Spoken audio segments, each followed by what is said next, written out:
This Dana 60 axle has been waiting patiently for me to rebuild it for over 10 years, and today is the day. I'm gonna start by opening up the differential cover and cleaning it out.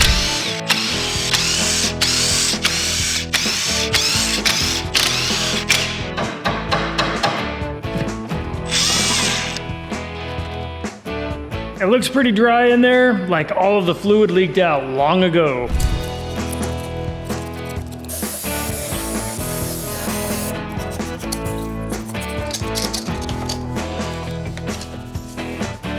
The next thing I want to do is take these knuckles off so I can get all the grease and grime out of there and see what I'm dealing with.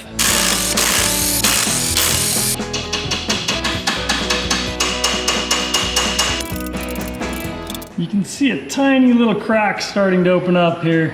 It's coming.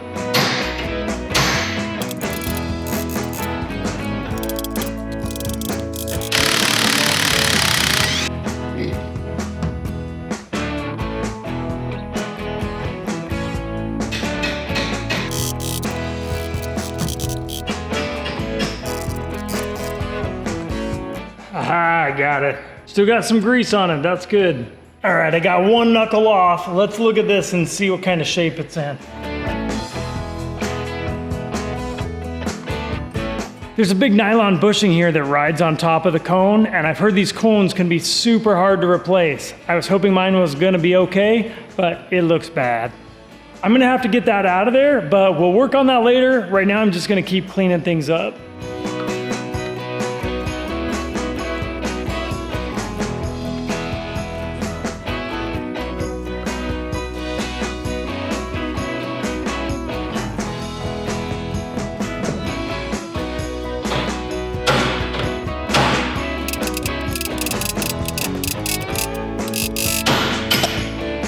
There we go. That bearing race was what I was trying to get out.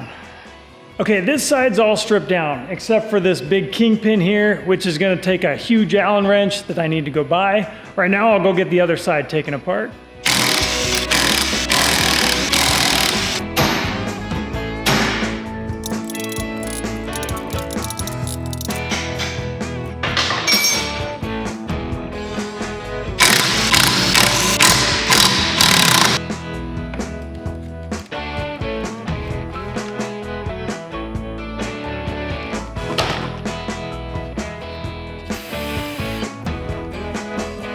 This one's looking pretty bad too. It's all corroded on this side. There's just no way I could put that back in. These are the new brass kingpin bushings I'm gonna use to replace these plastic ones, and I would just not dare put it on this rusty, corroded old kingpin, so that one's gotta come out too. Still got the bearing to press out right here really quick.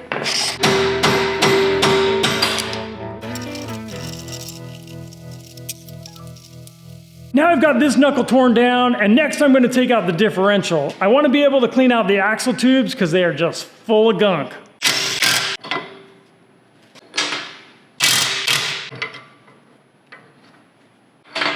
These are already marked, and I took a picture so I can put them back in the same way.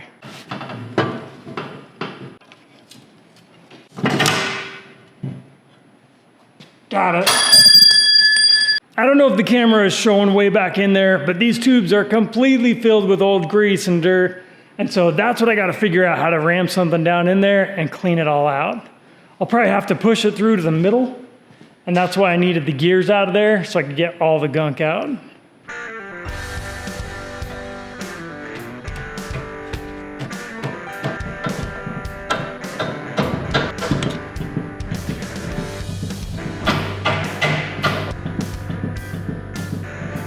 I took a little lunch break, ate my PBJ, and I saw a video online about how to get these kingpin cone things out of the knuckle. So I'm gonna make something really quick. I'll weld it on here and see if we can remove one of these.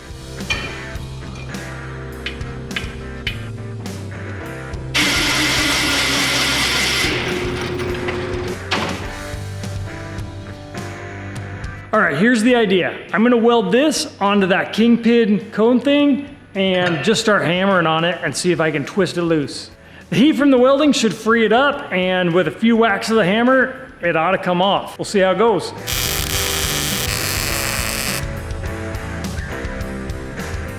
Okay, let's see what happens. I think we got it. Woo! Look at that. I didn't even have to buy a special tool. There it is.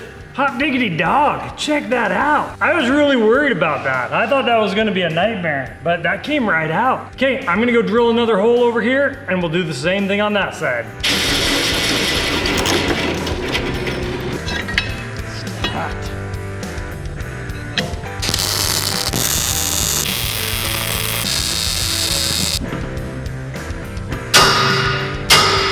Ah, 2 for 2. I can't spin it.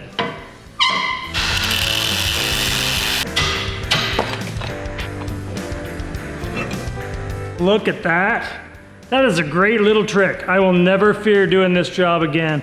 Those came right off. While I'm set up to weld here, I'm gonna use that same trick to remove this little limiter stud that's broken off in the knuckle.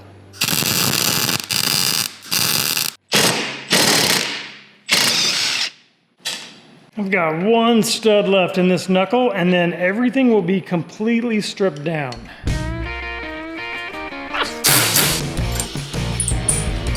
This axle is totally stripped down now. I'm just gonna go around the whole outside and scrub it down and clean it up.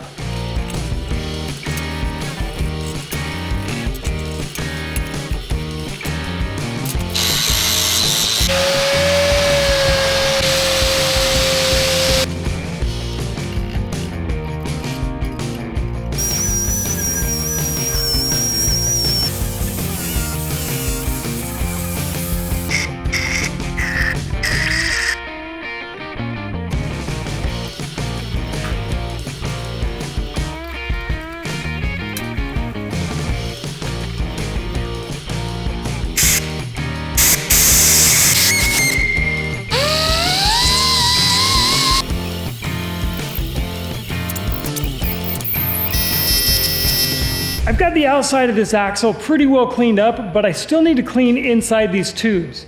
So I've got a little wire wheel here that I'm gonna weld onto a big long extension. I can rotor out these tubes, push all the dirt to the middle, and then clean out the center section.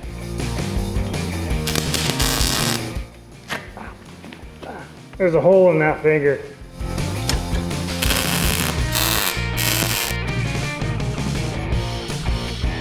All right, there it is. All right, let's see if it works.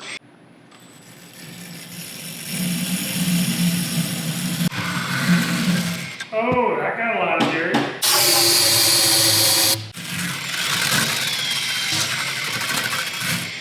Oh, come check out this end. It's got a huge plug of dirt piling up.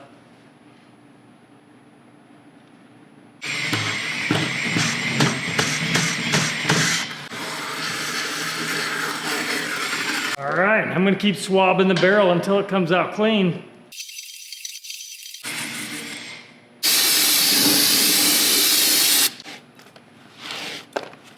This axle is all stripped down and cleaned up. It's looking pretty good right now. The axle tubes have a little bit of really caked on gunk in them, but I don't think that's ever coming out. This axle is also as light as it's gonna be because it's all taken apart. So this is a good time for me to try and pick it up and transfer it over to some pipe stands.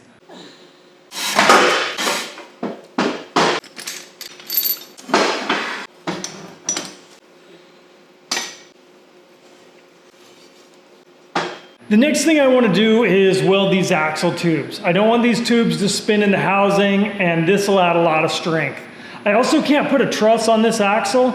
If I did that, then the oil pan wouldn't be able to drop down right next to the center section when I'm mobbing through some whoops and the truck's bouncing up and down. So this is the best thing I can do to help strengthen up this axle. So before I weld it, I want to put the carrier back in to help make it nice and stiff so it won't warp when I'm welding.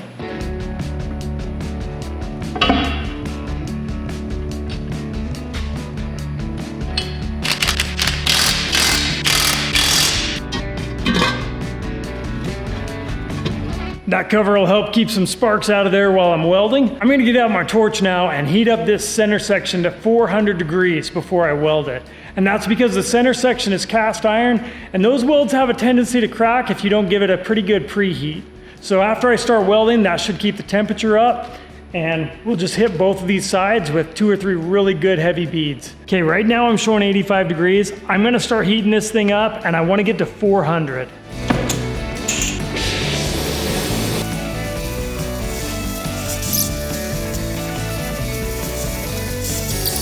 Showing 420, I'm gonna go for it.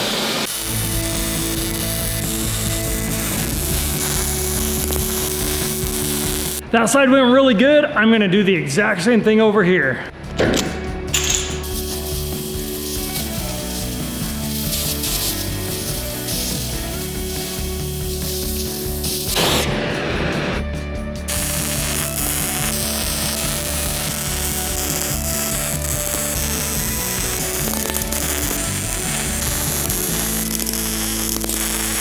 All right, that was my last weld bead, and this thing looks like it's about 400 degrees, so there was no trouble keeping it up to temperature while I was welding.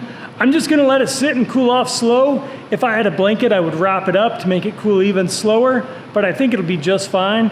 I'll come back in the morning, and this thing will be ready to start assembling. This axle is all cooled off now, and I want to attach these big brackets that the control arms and the shocks are gonna hook onto.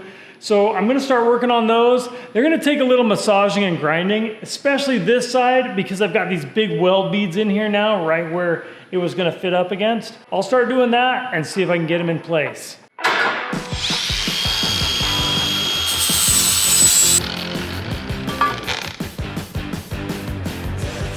That one went on pretty good with just a little bit of cleanup. Now it's time to figure this one out. This is the area right in here that's gonna give me trouble. I'm gonna have to notch all the way around this to make it fit. This is what I need to remove, and that would be a lot of work with the grinder, so I'm gonna set up the plasma cutter.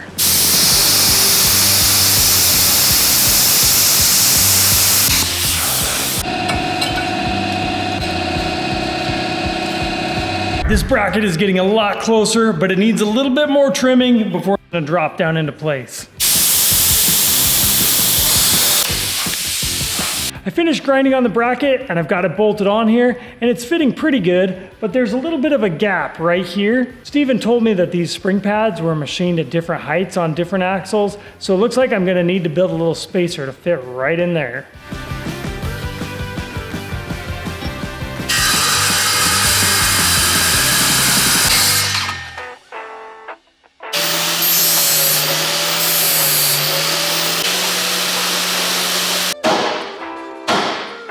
I'm using the new can cut drill bits, so this ought to cut like butter.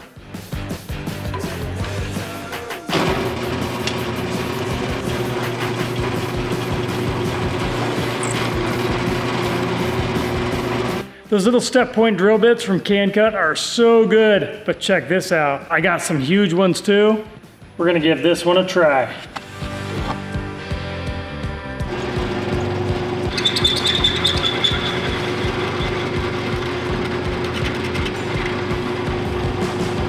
All right, I'm gonna unbolt this thing and try out my little spacer and see how I did here.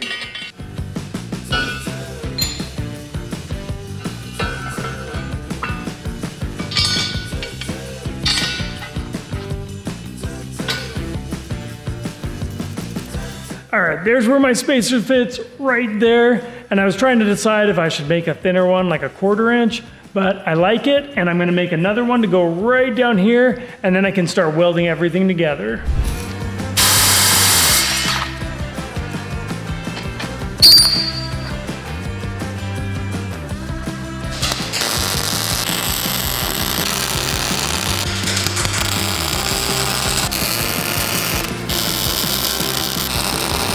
Yeah, I burned those all in and I got a little close to one of these threaded holes, so I'm gonna run the tap through it really quick just to make sure the bolt will still go in. I didn't preheat these and I should have, I was just being lazy.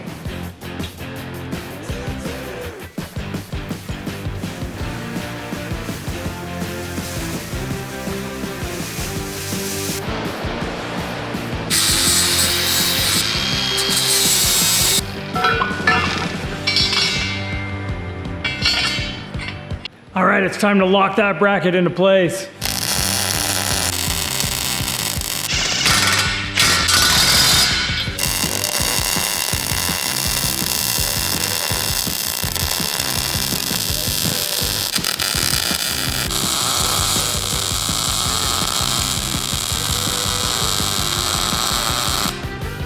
I went around and welded everything possible that I could weld on that one, so it is locked on there. I'm gonna take a measurement really quick and try to make this one line up exactly perfect with that one.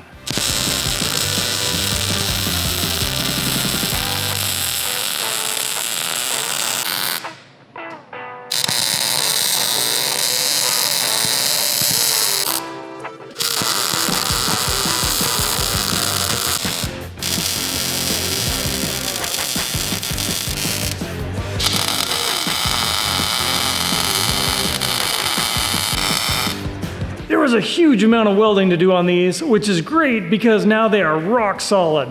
While this cools off, I'm gonna move on and start working on the hubs. These are brand new single rear wheel hubs. I've got the old dual rear wheel ones that I took off a while back. I'll show you the difference really quick. These are the dual rear wheel hubs, and you can see they stick out way further.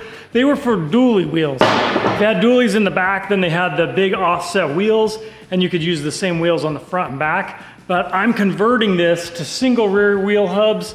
So this is my new hub, and I'm gonna get out the bearings right now and try to knock in the races into the hub. If they don't go by hand very easy, I'll heat this up and freeze the bearing races, and that'll help them go a little better.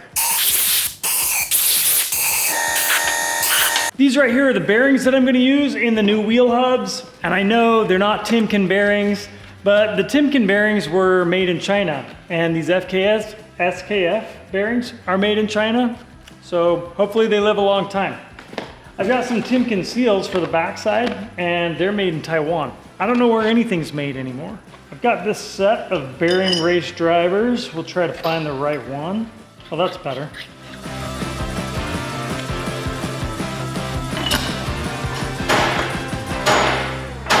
Well, that's going in nice and straight. Yep. You can feel it when they bottom out. You can tell they're down. Okay, that went in nice and easy. Same thing on the other one. Okay, that one's in too. The big ones are really big, and I was using my biggest race driver on those. So let's see. Yes, China. So that's not gonna work on this one.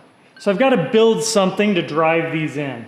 I've got a pile of aluminum over here. I'm gonna go look for a piece that I can cut up to make a bearing driver to hammer this down in. All right, I'll figure this out and show you what I come up with. I found this chunk of aluminum in my scrap pile over here. So I'm gonna use this race, trace out a circle on here, cut it out, and then lay that on top and try and hammer this down in. That's my plan.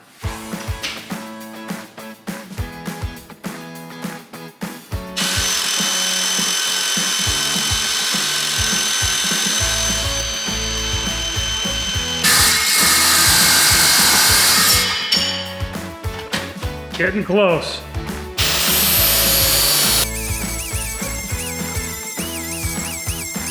All right, I think that should work now.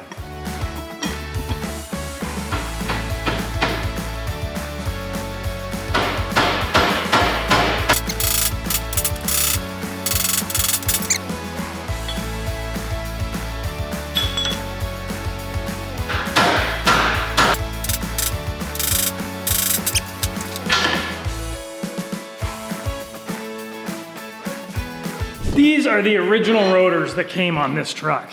And they're all rusty and dirty, but they're in great shape. They hardly have any wear on them. I think this was a farm truck and it just didn't see highway speeds. So I'm just gonna clean these up. I'm either gonna wire wheel them or Scotch-Brite them until they look decent. And then I've got to figure out how to pin them to the backside of these hubs. They pin with the lug studs. So I should just be able to hammer those through, drive them in, and then these will be attached to the hub.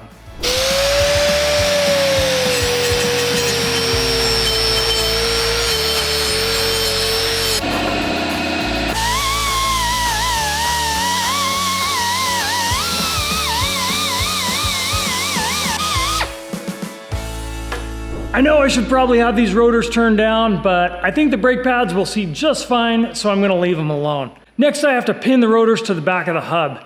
And these rotors were attached to that dual rear wheel hub and they were bolted on. They never had lug studs driven through them. So I need to open up the holes a little bit, and I found the perfect size drill bit so the knurl on these studs will fit in these nice and tight.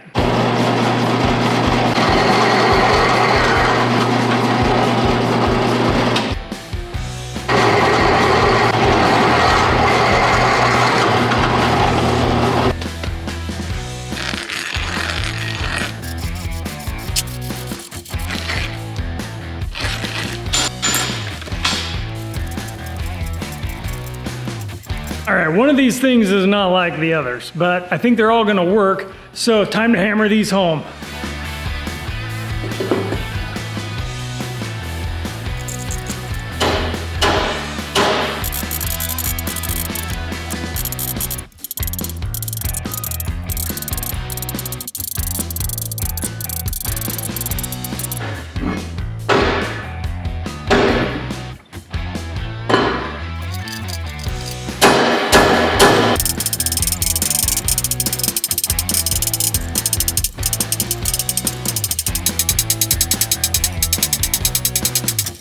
I'm gonna go back to working on the axle side here for a little bit. I ordered all the parts to rebuild these knuckles. I've got the seals and the bearings, so I'm gonna start cleaning this up and putting things together.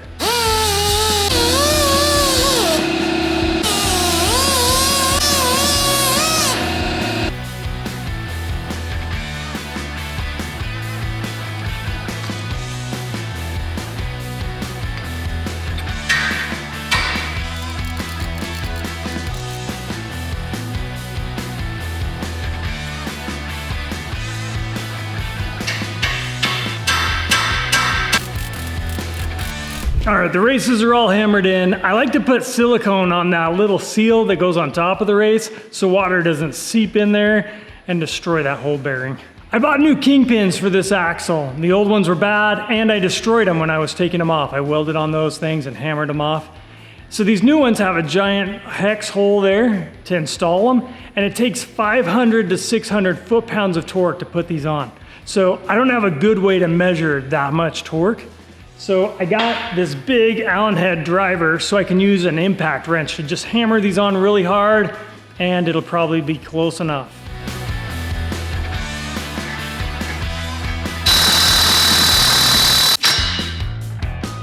That went on nice and easy. That'll probably never come off until somebody else welds something onto it and hammers it loose. I'll knock on the other side, but check these out. Instead of the cheap plastic bushings that crack, I got these really awesome bronze bushings that'll go on top of these. These are from barnes4wd.com and they look super tough. We'll put those on later when I bolt the arms on the top.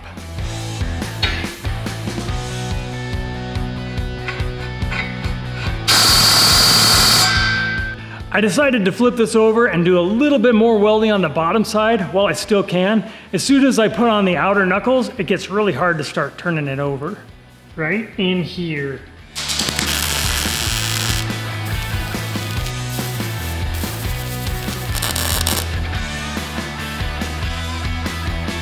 The outer knuckles on this axle are pretty dirty, but they look like they're in really good shape. So I'm gonna spend a few minutes cleaning these up and then we'll start putting things back together.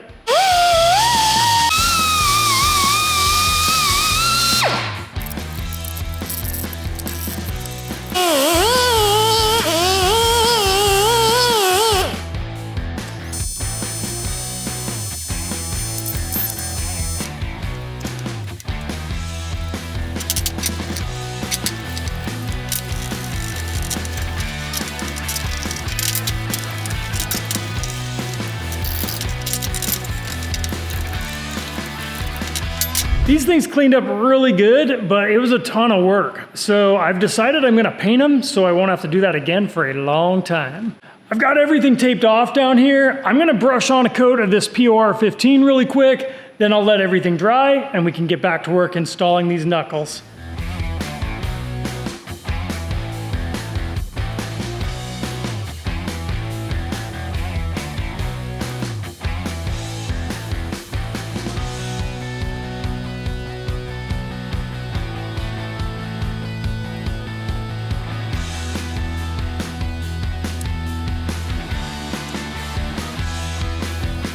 I'm gonna let everything sit and dry overnight. We'll check it on in the morning and see if they're ready to go. So it's the next morning. I came out to check on these parts and I thought they were still gonna be wet, but the finish is just glossy and tough and hard, and I'm really glad I painted these. This is gonna be way nicer to work with and put back together.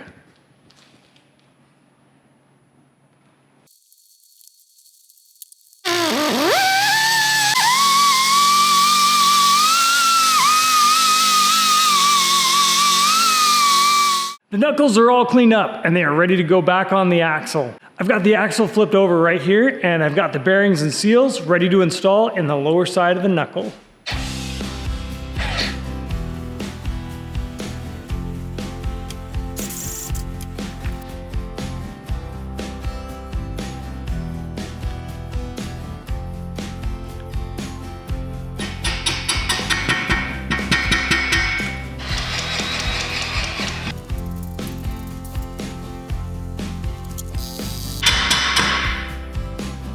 Now I'm ready to put on the knuckles, and they should just hang there for a minute while I get the lower kingpins ready to go in. It's starting to look like a front axle again.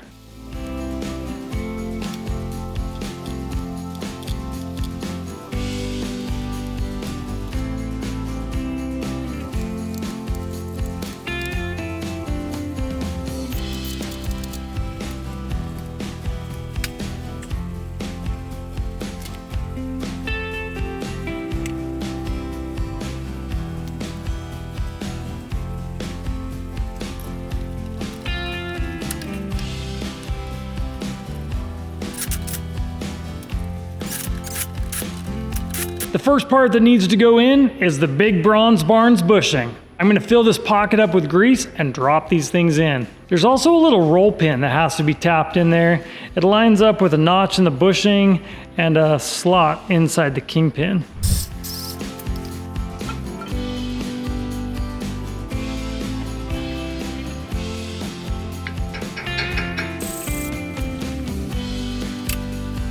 These studs are for the steering arms, and I'm going to lock them in with some blue Loctite.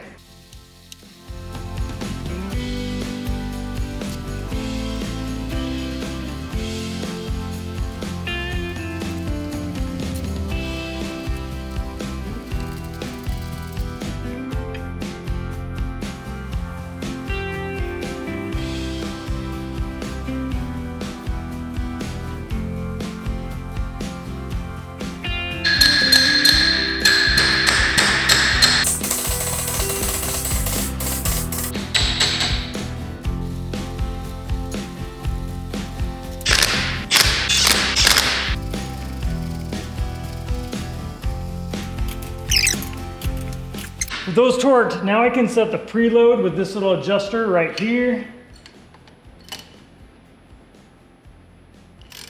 I want about 7 pounds of drag. So 7 pounds pushing this way to move this back and forth. And it increases really fast. Like that's a lot right there. Maybe that's 7. So it went from like none to 7 really, really fast. That feels pretty good.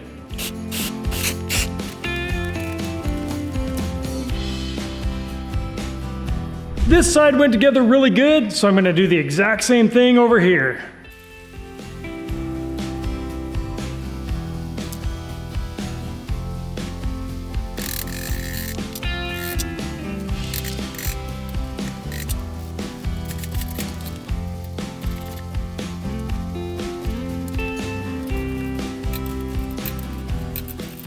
I've got both the steering arms on now, so this axle is coming together. My next step is to work on the spindles, and there's a couple parts that have to all go on at the same time. I'll show you those really quick. I've got the spindles, the brake brackets, and these dust shields that all need to go on next. These parts are all a dirty mess, so I'm going to spend a little bit of time cleaning them up, and then they can get bolted on next.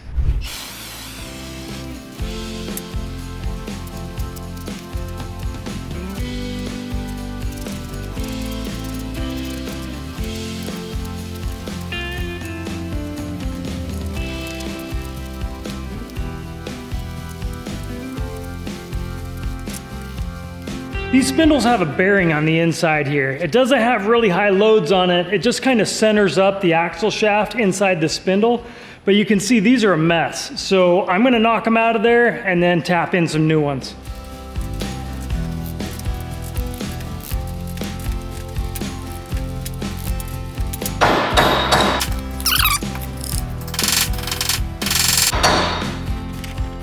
Aha, there it is. You can see it's in pretty bad shape. So that's what needs to get cleaned out, and then I can hammer in a new one. Ugh.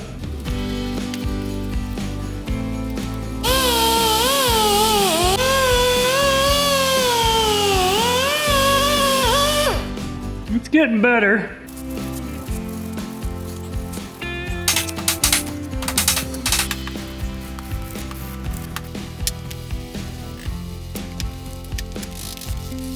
These parts are all cleaned up, and I really want to paint them right now because the knuckles turned out so good. But I don't have time. I gotta have this axle together tomorrow. I need it to be a roller, so I'm gonna put it together the way it is. It's gotta come apart again because I don't have gears in it right now. So hopefully there's an opportunity in the future to paint these. Right now, I'm gonna start assembling this thing.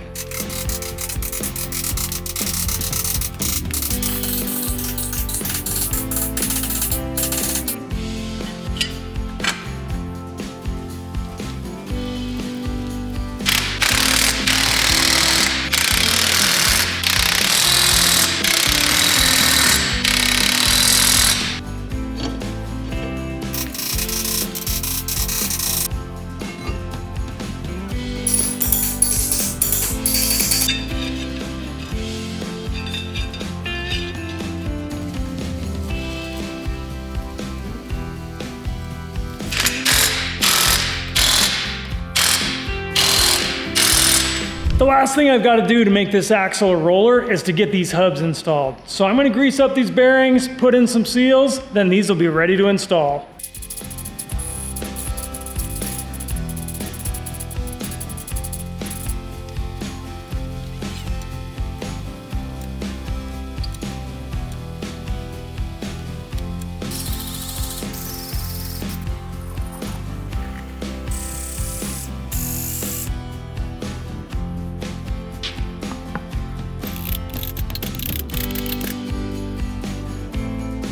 Man, I am getting tired. I just hammered that seal in backwards, which is a bummer because it'll get ruined pulling it back out.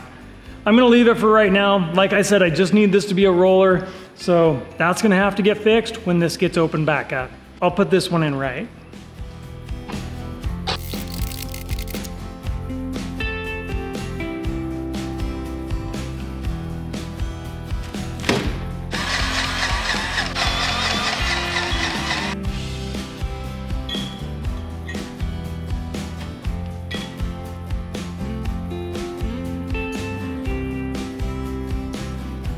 These hubs are all loaded now, they're ready to go, so I'm gonna take one and try and slip it on there. We'll see how it goes.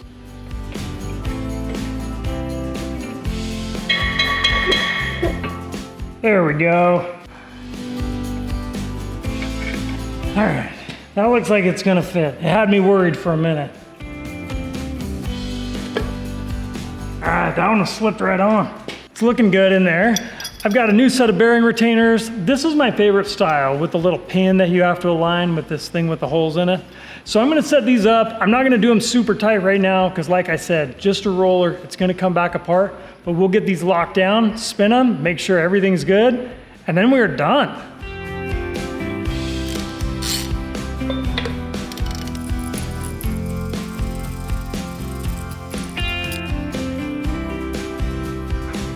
Got it on the first try. That's a good sign.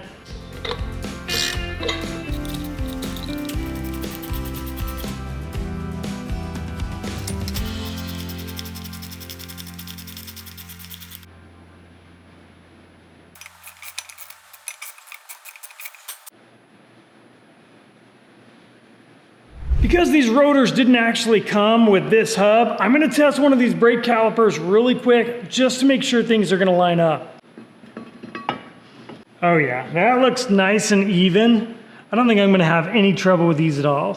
That's one more thing I'm not gonna have to worry about. This axle has been a ton of work, but we've taken a 43-year-old axle that's been laying in the mud for at least 10 years, and we've brought it back to life. And it's gonna be better than ever.